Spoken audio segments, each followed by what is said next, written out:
Били гуртом, виламували руки та плюндрували віру. 61-річного кримськотатарського обранця Сервета Газієва катували та силою поголили в російській тюремній лікарні. Про насилля він розповів своєму адвокату Едему Самідляєву. Сервета Газієва, якого окупанти звинувачують у тероризмі через нібито причетність до Хізбут-Тахрір, утримують в ростовській тюремній лікарні. Туди його доправили після перенесеного інсульту. Тяжко хворого кримського татарина тримають у камері з 3 психічно хворими людьми.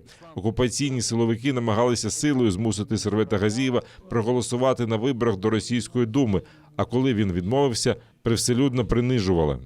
Он сообщил сотрудникам, что не будет голосовать, так как является гражданином Украины и в связи со своими религиозными убеждениями. На что они как бы сначала отреагировали нормально, не хочешь, не надо.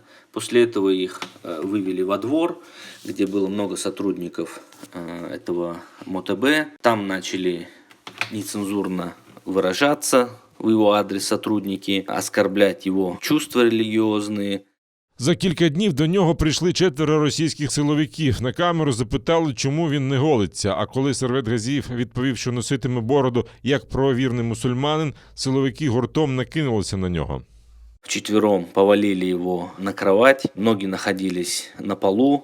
Сверху на него встал один из сотрудников, на его спину. 2 других заламывали руки, и 4-й сбрил ему бороду. На сегодняшний день, когда я его посетил в СИЗО, у него болит спина, болит позвоночник, болит плечо, видно, вывихнули.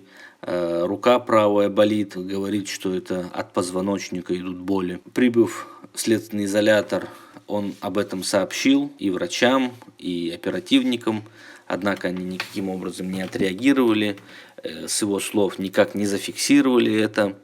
Вчера только ему сделали 1 укол, диклофенак, и все.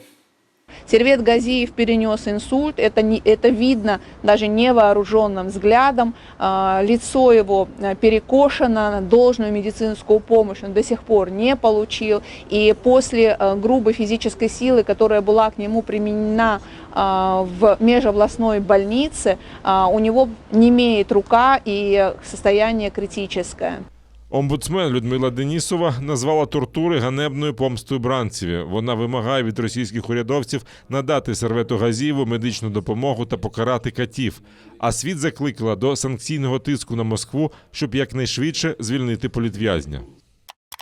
Кричуще ставлення до Сервета Газієва є помстою Кремля за його тверду позицію говорити рідною кримськотатарською мовою у СІЗО та під час судових засідань, а також постійне відстоювання своїх прав. Такі дії стосовно нашого співгромадянина розцінюю як катування, нелюдське поводження та порушення статті 3 Конвенції про захист прав людини і основоположних свобод.